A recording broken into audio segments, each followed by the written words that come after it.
tous, bienvenue dans ce journal du 1er juin 2018. Voici les titres dans votre sommaire.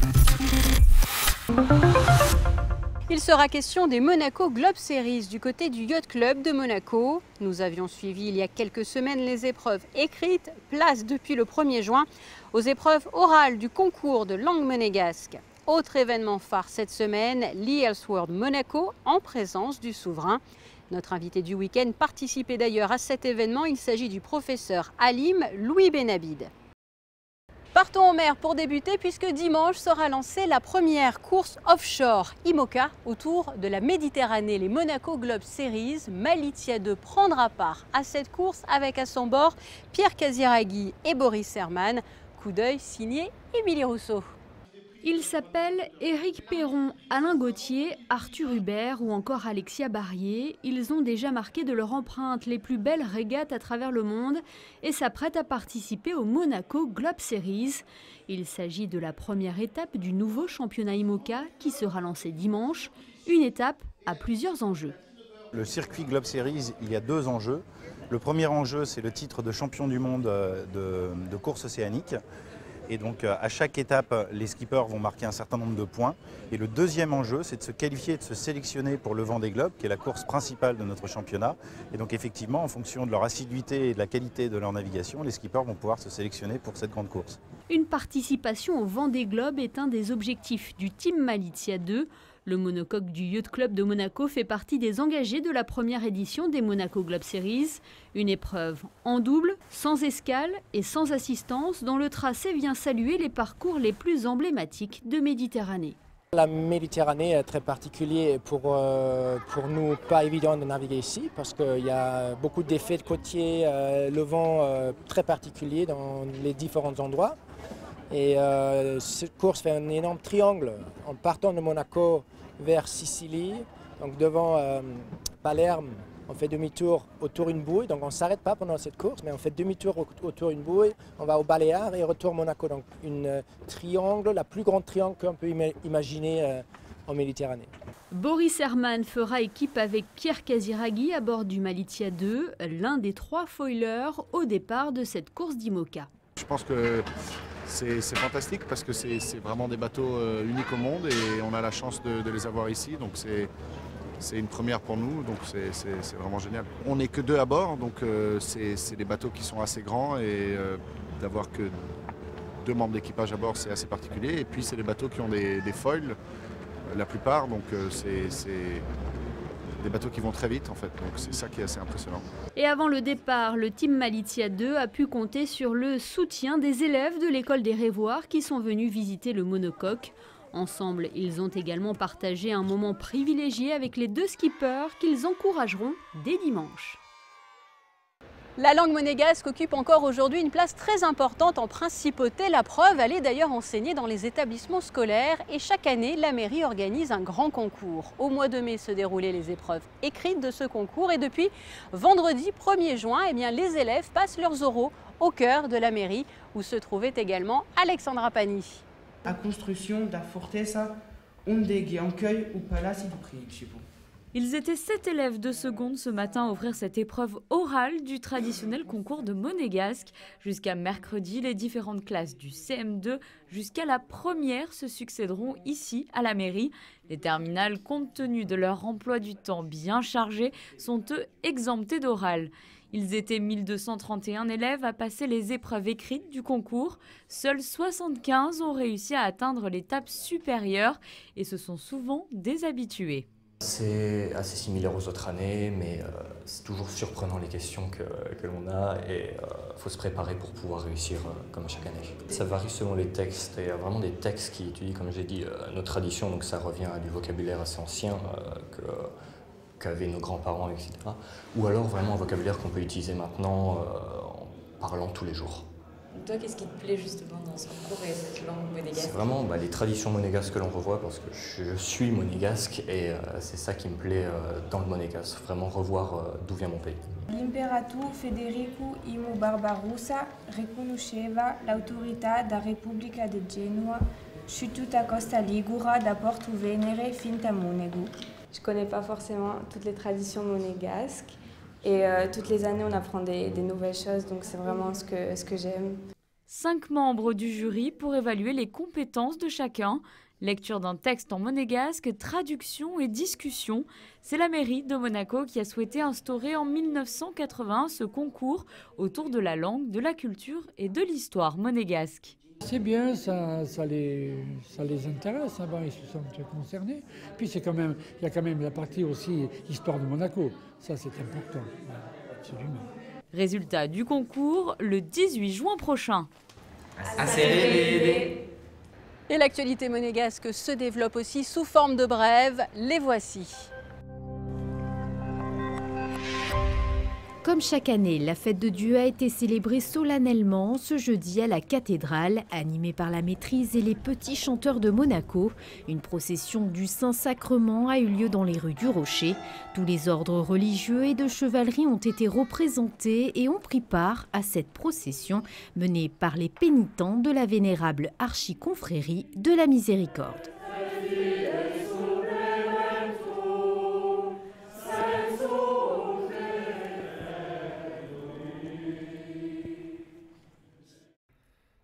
Sachez que le congrès AEGPL s'est déroulé en principauté en présence du souverain. Cet événement a réuni des leaders européens et mondiaux, des acheteurs et des fournisseurs autour de conférences, d'expositions, afin de discuter des derniers défis du secteur. Le congrès e-Health Monaco se tenait au Fairmont cette semaine, un congrès où se mêlaient médecine et nouvelles technologies. Fabien Bonilla revient pour vous sur cette 4e édition. Je vous souhaite la bienvenue. Le e-Health World Monaco, ou plus simplement le rendez-vous de la e-santé, de la recherche et de l'innovation. Pendant 2 jours, ce congrès a eu pour objectif d'établir un état des lieux des nouvelles technologies dans le domaine de la santé afin de mieux prévenir, mieux diagnostiquer et mieux traiter les patients. e-Health World Monaco s'adressait principalement aux professionnels de santé, mais également à tous ceux qui sont intéressés par les nouvelles technologies appliquées dans ce domaine, de la robotique à l'intelligence artificielle, en passant par les objets connectés, les blockchains ou encore la télémédecine. Une 4e édition en présence notamment du prince Albert II et du ministre des Affaires sociales et de la Santé, Didier Gamernager. La santé connectée, la santé numérique, c'est la santé de demain, la santé des résidents et des monégasques de demain. Et au demeurant, j'ai lancé à l'automne dernier une initiative de manière à faire en sorte qu'en principauté de Monaco, nous fassions une sorte de Big Bang du numérique, c'est-à-dire notre révolution en ce domaine, que nous allions très vite et très fort. Et en ce moment même, des démarches sont en cours à l'égard des professionnels de santé ou intéressés par ces questions en principauté de Monaco pour recueillir à la fois leur expérience et puis leurs attentes dans ce domaine. Et le 26 juin prochain, il y aura un grand séminaire que j'animerai notamment avec d'autres collègues, de façon à ce que nous puissions ensuite disposer d'une politique publique de santé dans le domaine du numérique, avec un plan d'action à court, moyen, long terme, et puis des réalisations très concrètes qui seront annoncées à cette occasion. Ce congrès a réuni médecins, pharmaciens, chercheurs, infirmiers, étudiants autour de conférences ou de stands qui proposaient des applications de e-santé, comme par exemple ExactCure qui peut créer votre clone virtuel. Nous, on propose une innovation digitale et notre credo, c'est de lutter contre les mauvaises médications. C'est vraiment notre mission. On sait qu'il y a plus de morts aujourd'hui qui sont dues à des médications inappropriées que d'accidents de la route. Il y en a 5 fois plus. C'est notre motivation chez ExactCure. Et pour lutter contre ce fléau, eh bien, on crée ce qu'on appelle le jumeau digital du patient. C'est-à-dire qu'on a créé une intelligence artificielle qui va prendre toutes vos caractéristiques, qui font que vous êtes unique, que vous êtes un patient unique, votre poids, votre âge, etc. Et beaucoup de choses, votre profil, qu'on va intégrer dans notre intelligence artificielle, et ces algorithmes vont anticiper votre propre réponse aux médicaments. Il y a un exemple simple, un patient obèse, eh bien, il faut lui augmenter sa dose, parce que c'est un patient qui a un plus grand volume en fait, de distribution du médicament, c'est comme ça qu'on le décrit. Un patient insuffisant rénal, comme il élimine mal le médicament, il aura une rétention, il faut lui diminuer sa dose. Un patient obèse et insuffisant rénal, qu'est-ce qu'on fait? On ne sait pas. Et donc nous, on va vraiment quantifier ça, et on pourra vraiment donner aux professionnels une idée rationnelle de l'effet du médicament. Un autre exemple de e-santé, une autre société présente à ce congrès, dont le comédien Christophe Lambert est partenaire, Innov Santé propose un passeport en quelque sorte, le PassCare. C'est une carte qui permet de connecter la santé, connecter tous les citoyens à leurs informations de santé partout dans le monde. C'est un passeport de santé international qui permet à chaque personne, peu importe où il se trouve et peu importe avec quel professionnel de santé qui est en face de lui, eh bien de récupérer, d'accéder et de classer les informations de santé et toutes les données de santé.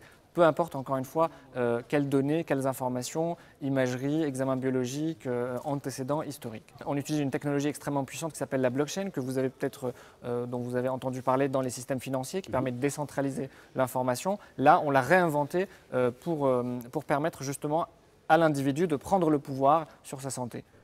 A souligner que lors de ce eHealth World Monaco, un concours de start-up spécialisé dans le domaine de la e-santé a été organisé. Vous l'avez vu dans ce reportage, le comédien Christophe Lambert était présent au Fairmont car il a des parts dans une société liée au domaine de la santé. Fabien Bonilla en a profité pour s'entretenir avec lui. Voici un extrait de l'émission Regard extérieur. La première fois que j'ai eu un rôle, j'étais super heureux. J'étais super heureux. Mais le premier matin où un des assistants est venu me chercher en bas de mon immeuble, je me rappelle d'appuyer sur le bouton de l'ascenseur en me disant... Je lui ouvre pas. Non, mais tu rentres dans la vraie vie, dans le métier que tu voulais faire. J'étais liquéfié. Je me suis dit... Alors, les angoisses, les trucs, si t'es pas bon, c'était pas ci, c'était pas ça. Les mecs qui disent, il y a des gens qui accrochent la caméra, puis il y a des gens qui accrochent pas. Bon, quoi, tout. Et puis, j'ai été voir les rushs, c'est-à-dire le lendemain du premier jour. Je suis plus jamais revenu. Je me suis regardé à l'écran, j'ai dit, oh, quelle catastrophe. C'est vrai. Ah ouais, c'était l'horreur. Mais donc, je regarde plus jamais, je regarde même pas mes films. Ah, c'est vrai? Je les regarde une fois. Bon, je peux vous dire, ils sont bien. Hein. Chaque fois, c'est gentil. Chaque fois que je suis sur l'écran, je baisse la tête. Ah ouais. Je dois regarder le film pour la presse.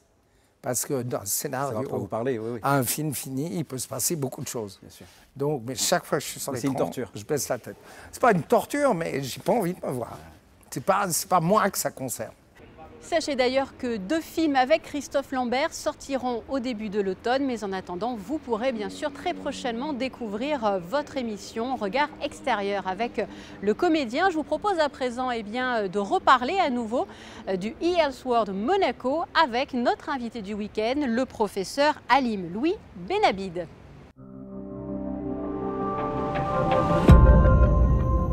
Professeur, bonjour et merci de nous accorder quelques minutes sur Monaco Info. Nous sommes au cœur de l'eHealth World Monaco et vous venez justement de présider un débat sur les sciences cognitives et leurs liens avec les nouvelles technologies. Est-ce que vous pouvez justement nous en dire plus? Ce matin, on a eu un débat extrêmement intéressant avec mon collègue Andrés Lozano de Toronto et le docteur Robert qui est de la région. Et on était tous à peu près d'accord. De toute façon, les technologies, c'est utile dans le monde, y compris le monde de la médecine, et bien évidemment dans tout ce qui touche le cerveau, parce qu'il y a une nature particulière du cerveau, c'est qu'il fabrique des signaux électriques qu'on peut enregistrer, travailler, réutiliser. Voilà.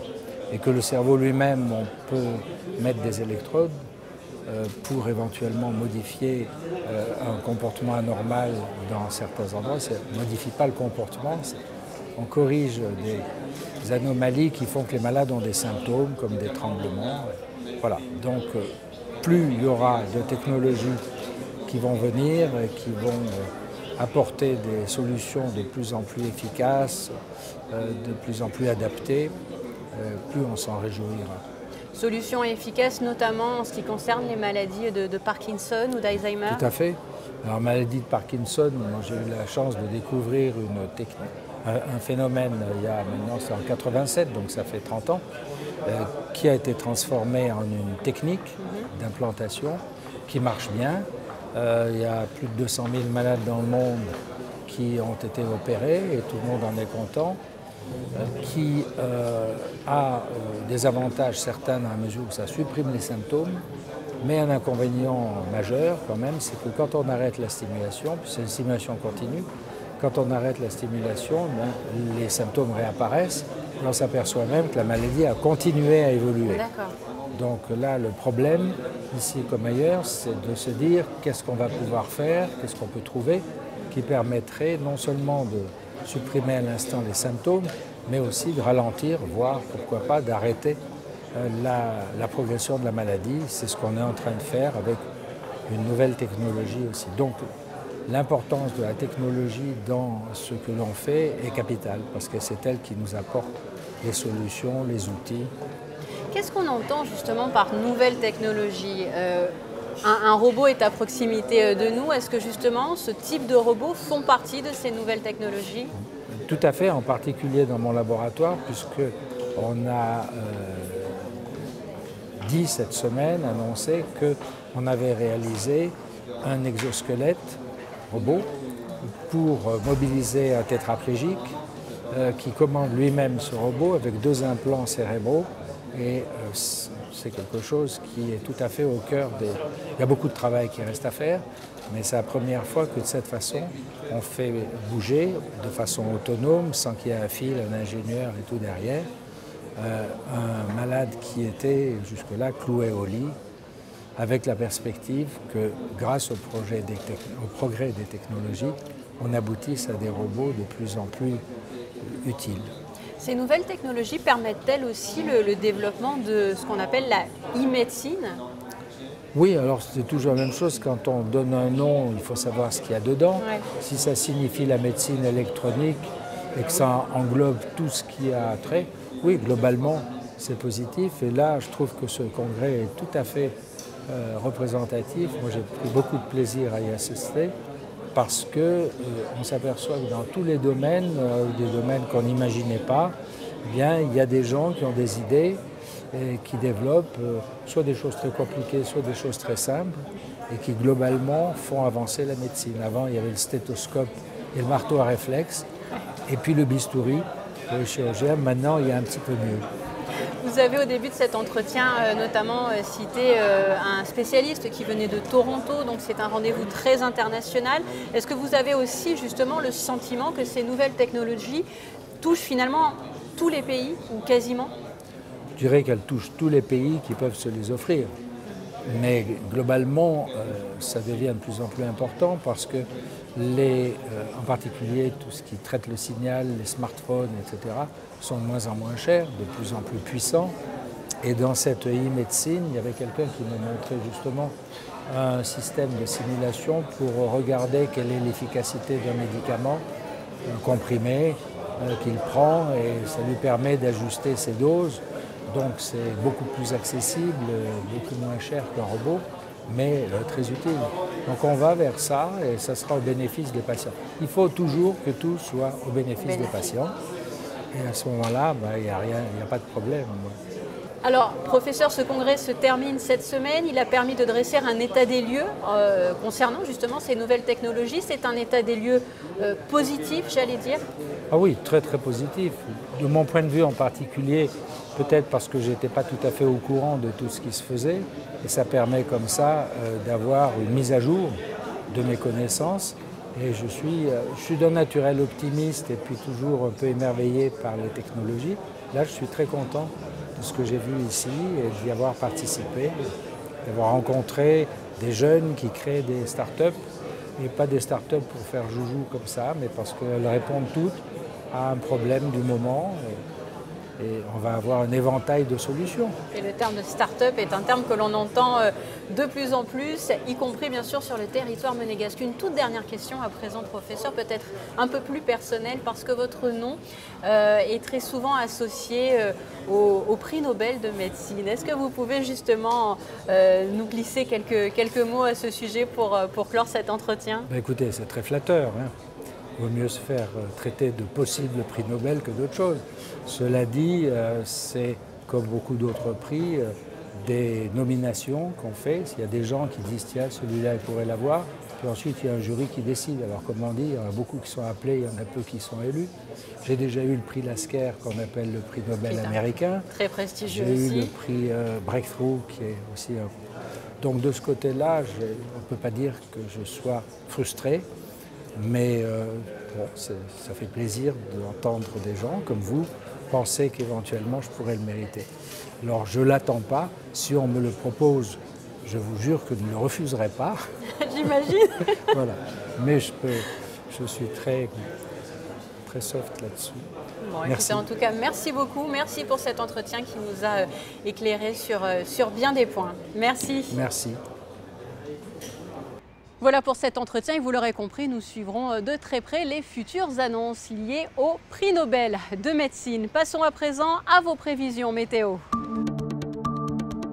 Samedi, quelques nuages sont à prévoir avec des températures qui iront de 18 à 23 degrés. Dimanche, le temps s'améliorera nettement avec un ciel plus dégagé dans la journée et une maximale de 23 degrés.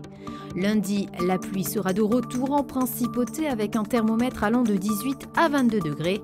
Mardi, du soleil avec des températures assez basses pour la saison. Et enfin, mercredi, une journée plus clémente avec un mercure qui ira de 16 à 22 degrés. Fin de cette édition, merci à vous pour votre fidélité. Je vous laisse à présent avec la suite de votre programme sur Monaco Info et un nouveau numéro du magazine d'Alexandra Pani, Trésor d'archives, consacré cette semaine au code Louis. À très bientôt.